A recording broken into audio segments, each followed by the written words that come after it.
Los crímenes de la calle Morgue. Edgar Allan Poe. Quinta parte. Oppenheimer, Restaurator. Voluntariamente, el testigo se ofreció a declarar.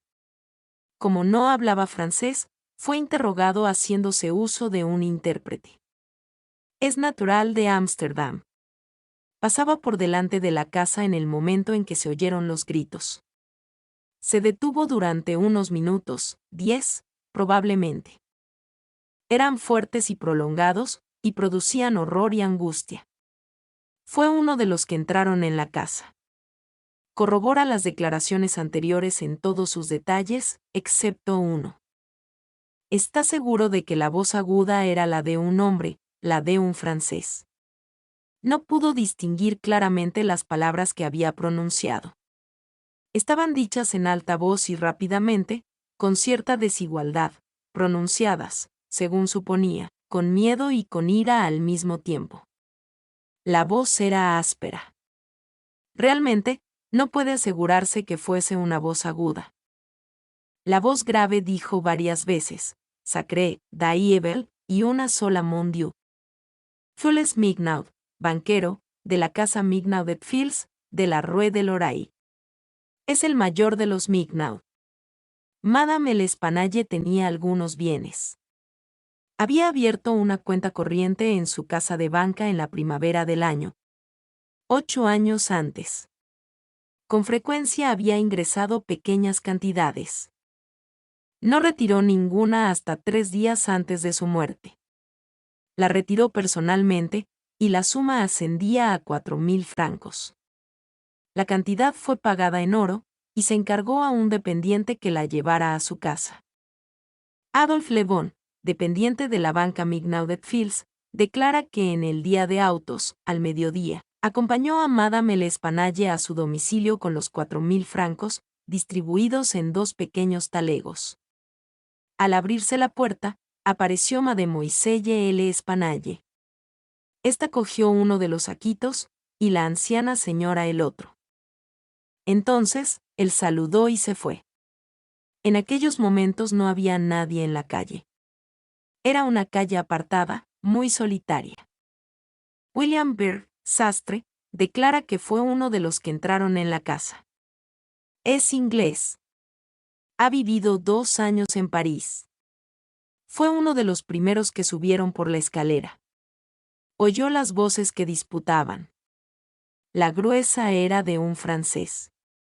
Pudo oír algunas palabras, pero ahora no puede recordarlas todas. Oyó claramente Sacré y Mon Dieu. Por un momento se produjo un rumor, como si varias personas peleesen. Ruido de riña y forcejeo. La voz aguda era muy fuerte, más que la grave. Está seguro de que no se trataba de la voz de ningún inglés, sino más bien la de un alemán. Podía haber sido la de una mujer. No entiende el alemán. 4 de los testigos mencionados arriba, nuevamente interrogados, declararon que la puerta de la habitación en que fue encontrado el cuerpo de Mademoiselle L'Espanaye se hallaba cerrada por dentro cuando el grupo llegó a ella. Todo se hallaba en un silencio absoluto. No se oían ni gemidos ni ruidos de ninguna especie. Al forzar la puerta, no se vio a nadie. Tanto las ventanas de la parte posterior como las de la fachada estaban cerradas y aseguradas fuertemente por dentro con sus cerrojos respectivos. Entre las 2 salas se hallaba también una puerta de comunicación, que estaba cerrada, pero no con llave. La puerta que conducía de la habitación delantera al pasillo estaba cerrada por dentro con llave. Una pequeña estancia de la parte delantera del 4º piso, a la entrada del pasillo, estaba abierta también, puesto que tenía la puerta entornada. En esta sala se hacinaban camas viejas, cofres y objetos de esta especie. No quedó una sola pulgada de la casa sin que hubiese sido registrada cuidadosamente. Se ordenó que tanto por arriba como por abajo se introdujeran desollinadores por las chimeneas. La casa constaba de 4 pisos, con buhardillas, mansardas. En el techo se hallaba, fuertemente asegurado, un escotillón, y parecía no haber sido abierto durante muchos años. Por lo que respecta al intervalo de tiempo transcurrido entre las voces que disputaban y el acto de forzar la puerta del piso, las afirmaciones de los testigos difieren bastante. Unos hablan de 3 minutos, y otros amplían este tiempo a 5. Costó mucho forzar la puerta. Alfonso García, empresario de pompas fúnebres, declara que habita en la Rue Morgue y que es español. También formaba parte del grupo que entró en la casa. No subió la escalera, porque es muy nervioso y temía los efectos que pudiera producirle la emoción. Oyó las voces que disputaban. La grave era de un francés. No pudo distinguir lo que decían, y está seguro de que la voz aguda era de un inglés. No entiende este idioma, pero se basa en la entonación. Alberto Montan, confitero, declara haber sido uno de los primeros en subir la escalera. Oyó las voces aludidas. La grave era de francés. Pudo distinguir varias palabras. Parecía como si este individuo reconviniera a otro. En cambio, no pudo comprender nada de la voz aguda. Hablaba rápidamente y de forma entrecortada. Supone que esta voz fuera la de un ruso. Corrobora también las declaraciones generales. Es italiano. No ha hablado nunca con ningún ruso. Interrogados de nuevo algunos testigos, certificaron que las chimeneas de todas las habitaciones del cuarto piso eran demasiado estrechas para que permitieran el paso de una persona. Cuando hablaron de desollinadores, se refirieron a las escobillas cilíndricas que con ese objeto usan los limpiachimeneas. Las escobillas fueron pasadas de arriba a abajo por todos los tubos de la casa. En la parte posterior de esta no hay paso alguno por donde alguien hubiese podido bajar mientras el grupo subía las escaleras. El cuerpo de Mademoiselle L'Espanaye estaba tan fuertemente introducido en la chimenea, que no pudo ser extraído de allí sino con la ayuda de 5 hombres. Paul Dumas, médico, declara que fue llamado hacia el amanecer para examinar los cadáveres. Yacían entonces los dos sobre las correas de la armadura de la cama, en la habitación donde fue encontrada Mademoiselle L'Espanaye. El cuerpo de la joven estaba muy magullado y lleno de escoriaciones. Se explican suficientemente estas circunstancias por haber sido empujado hacia arriba en la chimenea. Sobre todo, la garganta presentaba grandes escoriaciones. Tenía también profundos arañazos bajo la barbilla, al lado de una serie de lívidas manchas que eran, evidentemente, impresiones de dedos. El rostro se hallaba horriblemente descolorido, y los ojos fuera de sus órbitas. La lengua había sido mordida y seccionada. Parcialmente. Sobre el estómago se descubrió una gran magulladura, producida, según se supone, por la presión de una rodilla. Según Monsieur Dumas, Mademoiselle L'Espanaye había sido estrangulada por alguna persona o personas desconocidas. El cuerpo de su madre estaba horriblemente mutilado. Todos los huesos de la pierna derecha y del brazo estaban, pocos o muchos, quebrantados. La tibia izquierda, igual que las costillas del mismo lado, estaban hechas astillas. Tenía todo el cuerpo con espantosas magulladuras y descolorido. Es imposible certificar cómo fueron producidas aquellas heridas.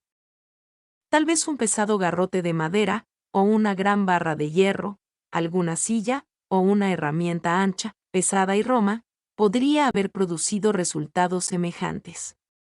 Pero siempre que hubieran sido manejados por un hombre muy fuerte. Ninguna mujer podría haber causado aquellos golpes con clase alguna de arma. Cuando el testigo la vio, la cabeza de la muerta estaba totalmente separada del cuerpo y, además, destrozada. Evidentemente, la garganta había sido seccionada con un instrumento afiladísimo, probablemente una navaja barbera. Alexandre Etienne, cirujano, declara haber sido llamado al mismo tiempo que el doctor Dumas, para examinar los cuerpos. Corroboró la declaración y las opiniones de este. No han podido obtenerse más pormenores importantes en otros interrogatorios. Un crimen tan extraño y tan complicado en todos sus aspectos no había sido cometido jamás en París, en el caso de que se trate realmente de un crimen. La policía carece totalmente de rastro, circunstancia rarísima en asuntos de tal naturaleza. Puede asegurarse, pues, que no existe la menor pista. En la edición de la tarde, afirmaba el periódico que reinaba todavía gran excitación en el Quartier Saint-Roch, que, de nuevo, se habían investigado cuidadosamente las circunstancias del crimen, pero que no se había obtenido ningún resultado. A última hora anunciaba una noticia que Adolphe Le Bon había sido detenido y encarcelado, pero ninguna de las circunstancias ya expuestas parecía acusarle. Dupin demostró estar particularmente interesado en el desarrollo de aquel asunto, cuando menos, así lo deducía yo por su conducta, porque no hacía ningún comentario. Tan solo después de haber sido encarcelado Le Bon, me preguntó mi parecer sobre aquellos asesinatos. Yo no pude expresarle sino mi conformidad con todo el público parisiense, considerando aquel crimen como un misterio insoluble. No acertaba a ver el modo en que pudiera darse con el asesino. Por interrogatorios tan superficiales no podemos juzgar nada con respecto al modo de encontrarlo, dijo Dupin. La policía de París, tan elogiada por su perspicacia, es astuta, pero nada más. No hay más método en sus diligencias que el que las circunstancias sugieren. Exhiben siempre las medidas tomadas, pero con frecuencia ocurre que son tan poco apropiadas a los fines propuestos que nos hacen pensar en Monsieur Jourdain, pidiendo sa robe de chambre, pour mieux entendre la musique. A veces no dejan de ser sorprendentes los resultados obtenidos. Pero, en su mayor parte, se consiguen por mera insistencia y actividad. Cuando resultan ineficaces tales procedimientos, fallan todos sus planes. Vidocq, por ejemplo, era un excelente adivinador y un hombre perseverante, pero como su inteligencia carecía de educación, se equivocaba con frecuencia por la misma intensidad de sus investigaciones. Disminuía el poder de su visión por mirar el objeto tan de cerca. Era capaz de ver, probablemente, una o dos circunstancias con una poca corriente claridad, pero al hacerlo perdía necesariamente la visión total del asunto. Esto puede decirse que es el defecto de ser demasiado profundo. La verdad no está siempre en el fondo de un pozo. En realidad, yo pienso que, en cuanto a lo que más importa conocer, es invariablemente superficial. La profundidad se encuentra en los valles donde la buscamos, pero no en las cumbres de las montañas, que es donde la vemos. Las variedades y orígenes de esta especie de error tienen un magnífico ejemplo en la contemplación de los cuerpos celestes. Dirigir a una estrella una rápida ojeada, examinarla oblicuamente, volviendo hacia ella las partes exteriores de la retina, que son más sensibles a las débiles impresiones de la luz que las anteriores, es contemplar la estrella distintamente, obtener la más exacta apreciación de su brillo. Brillo que se oscurece a medida que volvemos nuestra visión de lleno hacia ella. En el último caso, caen en los ojos mayor número de rayos, pero en el primero se obtiene una receptibilidad más afinada. Con una extrema profundidad, embrollamos y debilitamos el pensamiento, y aún lo confundimos. Podemos, incluso, lograr que Venus se desvanezca del firmamento si le dirigimos una atención demasiado sostenida, demasiado concentrada o demasiado directa. Por lo que respecta a estos asesinatos, examinemos algunas investigaciones por nuestra cuenta, antes de formar de ellos una opinión. Una investigación como esta nos procurará una buena diversión. A mí me pareció impropia esta última palabra, aplicada al presente caso, pero no dije nada, y, por otra parte, Le Bon ha comenzado por prestarme un servicio y quiero demostrarle que no soy un ingrato. Iremos al lugar del suceso y lo examinaremos con nuestros propios ojos. Conozco a G., el prefecto de policía, y no me será difícil conseguir el permiso necesario. Nos fue concedida la autorización, y nos dirigimos inmediatamente a la Rue Morgue. Es esta una de esas miserables callejuelas que unen la Rue Richelieu y la de Saint-Roch. Cuando llegamos a ella, eran ya las últimas horas de la tarde, porque este barrio se encuentra situado a gran distancia de aquel en que nosotros vivíamos. Pronto hallamos la casa. Aún había frente a ella varias personas mirando con vana curiosidad las ventanas cerradas. Era una casa como tantas de París. Tenía una puerta principal, y en uno de sus lados había una casilla de cristales con un bastidor corredizo en la ventanilla, y parecía ser la loge de concierge. Antes de entrar nos dirigimos calle arriba, y, torciendo de nuevo, pasamos a la fachada posterior del edificio. Dupin examinó durante todo este rato los alrededores, así como la casa, con una atención tan cuidadosa, que me era imposible comprender su finalidad. Volvimos luego sobre nuestros pasos, y llegamos ante la fachada de la casa.